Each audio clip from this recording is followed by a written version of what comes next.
Hey guys, this is Shreyas and welcome back to another video. First of all, I've not been keeping well, so that's why I delay in the videos.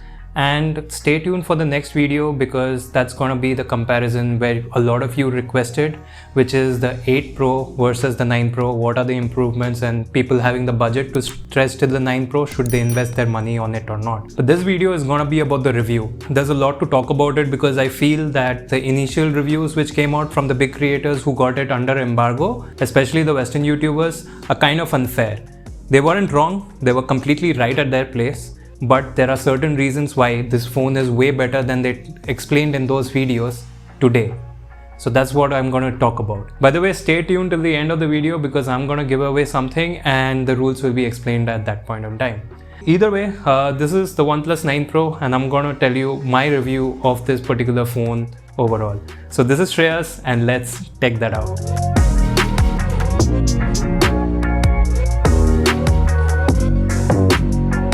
So one thing that it stays true with those videos is about the design and build quality. Now I have briefly used the S21 Ultra. It was a really good piece of hardware, but so is this, and it tops it off in two ways in my opinion. One is the weight and the second is the ergonomics and the size of this particular phone. Now I feel this is a very good size for a particular flagship smartphone. It's not humongous. It's actually smaller than the 8 Pro as well, and I feel it's great. Also, just like Samsung, they have gone with subtler curved edges this time, which almost gave me zero phantom touches, and that's a big thumbs up from my end. Not just that, this camera bump is actually way more sleeker and it hardly rocks on the table compared to most other phones with huge camera sensors, but it comes at a cost. The overall thickness of the phone has increased a bit, but I think I'm okay with it because the 8 Pro was a very slim phone and the camera bump was huge and it was rocking vigorously whenever I used it on a table. So I'm okay with the compromises over here. And let me just say, this stellar black colorway is something I absolutely admire.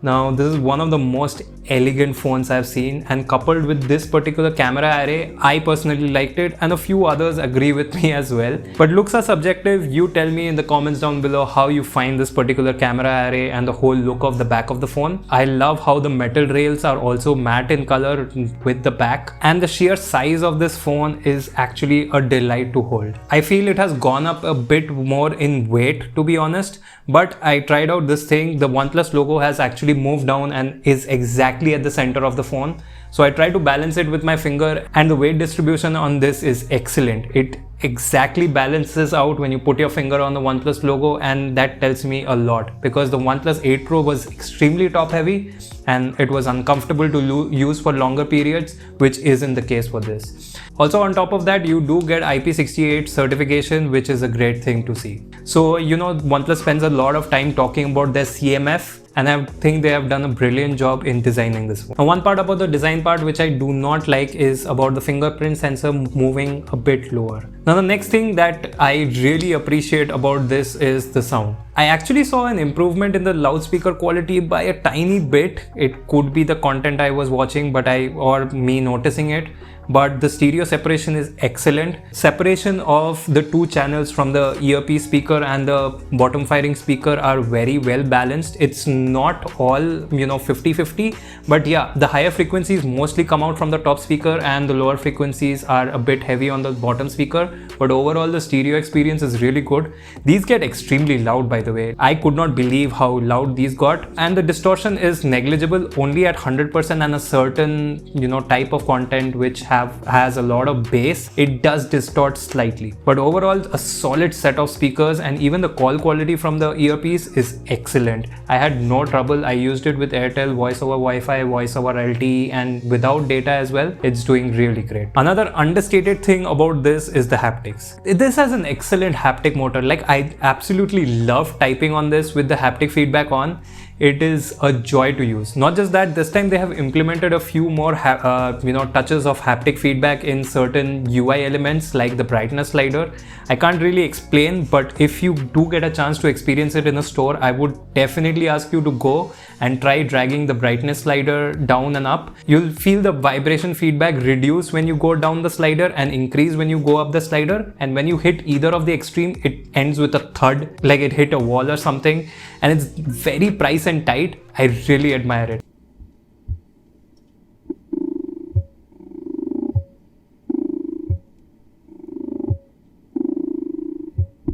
So it's also implemented when you drag the volume sliders up and down, and I absolutely love it.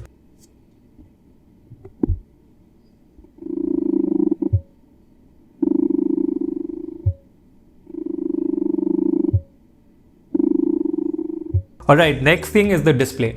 Now there was a bit of discussion around the display about it being LTPO and having variable refresh rate and stuff like that. First of all, the brightness is excellent. I love this display, and about any of the issues, to be honest, I have covered the 8 Pro's issues, what I faced, what I thought, and I addressed about OLEDs in generals. None of those are seen in this display. I still have certain number of issues on my 8 Pro display. There is a significant black rush when DC dimming is on, which by the way you do not get an option in the 9 Pro. There is tinting when you go into lower brightnesses on certain types of content, which is absent over here. There is still hole punch banding on the 8 Pro, which is completely absent over here. So I feel they have fixed every complaint that was possibly there on the 8 Pro, but I feel it's mostly because of the variable refresh rate, which helps it out. Also, when you turn on HDR content right now, on YouTube or something, the brightness automatically goes to the highest brightness, which is technically what should happen. It also came down to the 8 Pro with an update, but enough damage was done and hardly people covered it. Alright, so the overall, the display experience is, A+ from my end. The brightness is amazing. Content looks absolutely great. I enjoy watching content on this. But I was just comparing some content which I know has relatively dark scenes. So my friend Animesh, who also has a YouTube channel, subscribe to his channel by the way if you want to see some unique content. You can see here the blacks are literally getting crushed on the 8 Pro. Where the 9 Pro, it is very evident and it controls the exposure across the scene very well on this particular panel. So I'm very happy with the display on the 9 Pro. Overall, I feel this is a A+ display experience in my opinion. Cool. Next, what is important is battery life. So battery life is kind of, not great, but not horrible. But it was really bad to begin with, especially when I was pushing it on QHD Plus and the high refresh rate mode. I was hardly getting 5 hours, 15 minutes of screen on time. It did improve with both my usage and possibly because of the software updates pushed in as well. I got 3 software updates in the meanwhile. And right now when I turned it to FHD, I'm consistently getting over 6 hours of screen on time. Out of the box, this does come with the FHD plus resolution only, so a lot of people might not tweak it and get better screen on time. But if you're planning to use it on QHD plus, this is something you should be aware of. And I feel for longer days, you should definitely turn it down to FHD plus, which is kind of unfortunate. But again, most of the flagships now are either coming with 1080p panels, and actually Samsung degraded their S21 and S21 Plus to a 1080p panel as well based on usage data. But that's half of the battery life story, because now battery life is also paired with charging, and your lifestyle depends on it, kind of, according to me. And you get a 65 watt charger inside the box. A lot of companies have their proprietary charging, and the good part about this charger is that it supports power delivery. So I have Ultrabooks which can take power delivery charging, and this charges it to its full potential, because those laptops also have a 65 watt charger. You can check out my HP NB X360 unboxing and also my ZenBook review to know how it works over there. And it's not just that, the 9 Pro also supports PD charging, and that's a great thing. Here's a huge part.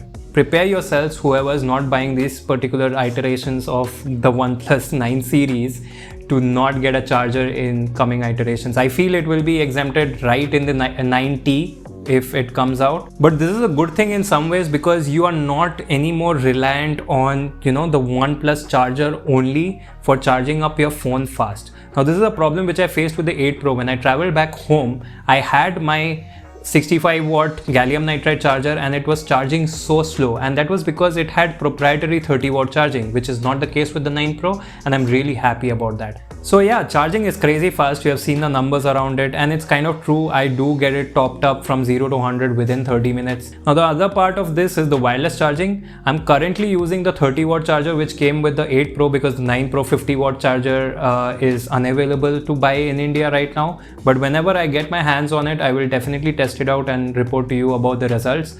But yeah, you do get vertical and horizontal orientation charging this time. Not just that, it also comes with a detachable cable, but one caveat, keep in mind, you do not get a charging brick in the box, so you will have to use your 65-watt charger. And not just that, this 50-watt charging is proprietary. So it's not like it is a standardized version, so be prepared for that. Alright, now with charging out of the way, let's come to performance. Now there are two sides to this performance. One is something I'm really annoyed with is the RAM management. It has 12 gigs of RAM, the version I'm holding right here, and it's LPDDR5 RAM. It has 12 gigs of RAM. But for some reason, Oxygen OS is not allowing a lot of apps to show notifications, and I'm going bonkers over it. Especially in my case, it's happening with Telegram. Signal, WhatsApp is working fine. It's not causing any problem, which could help actually extend the battery life, but it is counterintuitive in my way. When you have 12 GB of RAM, why kill the apps in the background? I mean, you have faster charging. I think people would be okay with the trade-off or get to choose it in the settings. I have turned battery optimization off for Telegram and it's still not working out, and this is something driving me nuts. So that's about the software and the RAM management part. About the storage, no complaint, it's excellent and it's very fast. It's UFS 3.1. I have transferred files from here to there and a lot of video files. So yeah, no complaints over there. Next part is the Snapdragon 888. Now this is a controversial one. Although it takes leaps and bounds ahead and improves the ISP by a large margin, is a 5nm process based chip and is extremely fast and shows a lot of improvements in graphics side of things. It is running really hot. And it's not just me, it is happening with other phones running the Snapdragon 888 as well.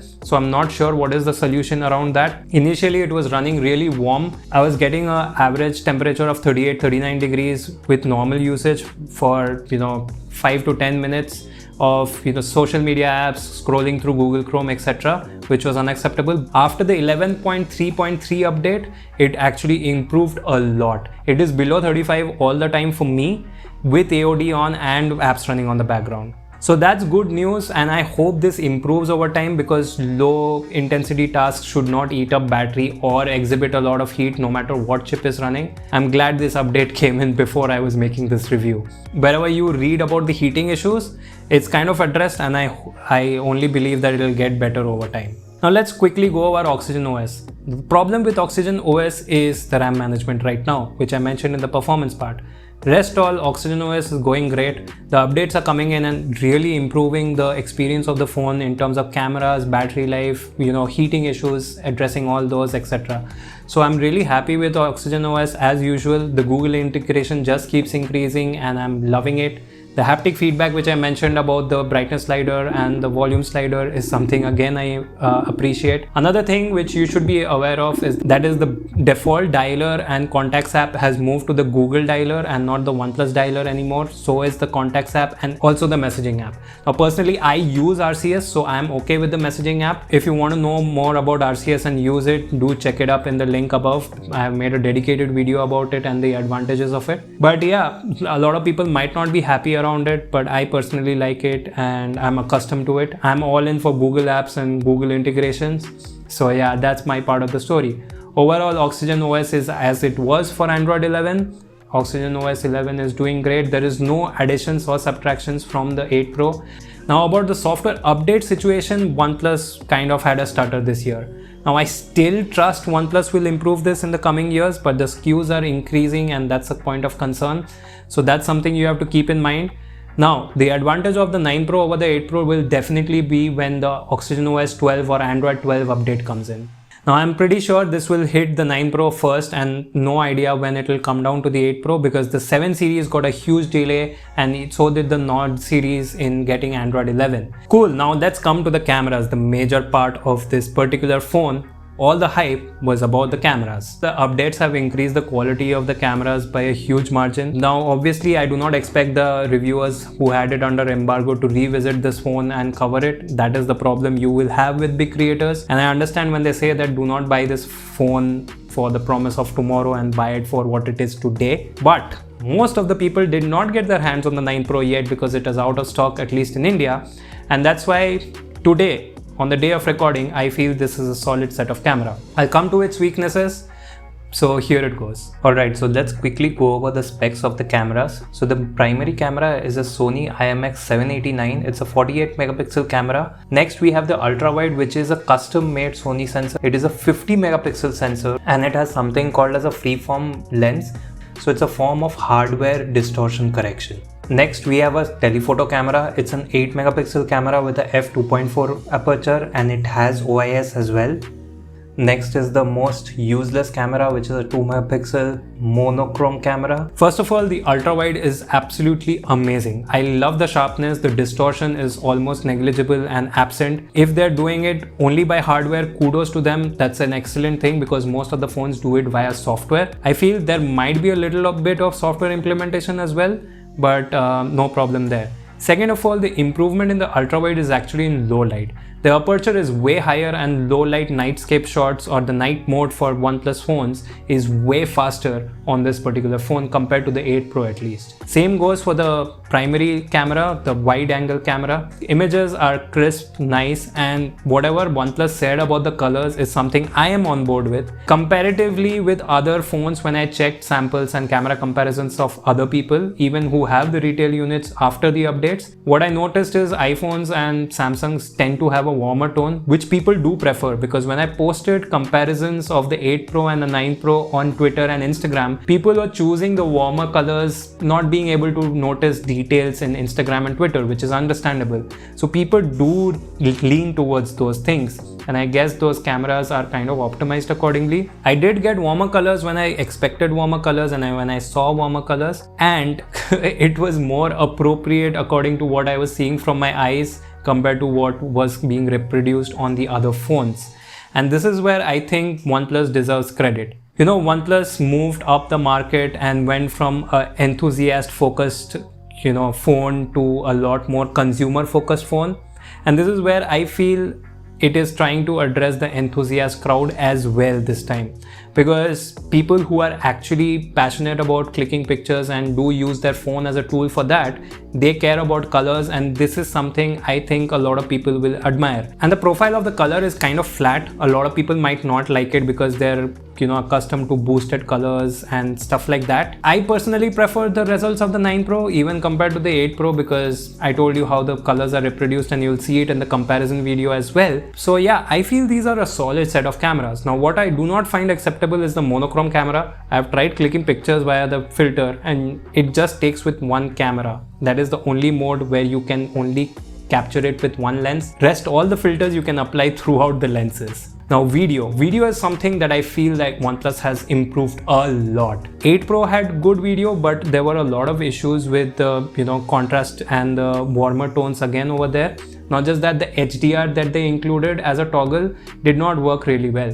Here they boasted DOL HDR and how it works. I tried it out and it works really well. So I feel that OnePlus has improved a lot in the cameras, but that is limited to the wide, ultra wide, and also photos and both videos. The story kind of changes when it comes to the telephoto. The color profiles are not consistent in the telephoto, although they are very consistent in the ultra wide and wide, which people mostly will use. But what is extremely disappointing is the selfie camera. The colors are better on the selfie camera compared to the 8 Pro, which I found absolutely inaccurate, but still it's not up to the mark. I can definitely say that the other flagships existing in the market, and even my Pixel 4a clicks better selfies than this particular 9 Pro. So if you're a selfie enthusiast and you like taking a lot of selfie videos or pictures, this is not the phone for you. You should definitely consider this point and make your purchasing decision. Alright, now thanks for sticking till the end of the video, and now I will get to how to enter the giveaway, and you can get yourself a chance in winning a skin from Gadget Shields for the device of your choice. As you can see, Gadget Shields has a good collection of precisely cut and specialized skins. There are a few unique ones, as you can see here, for the OnePlus 8 Pro,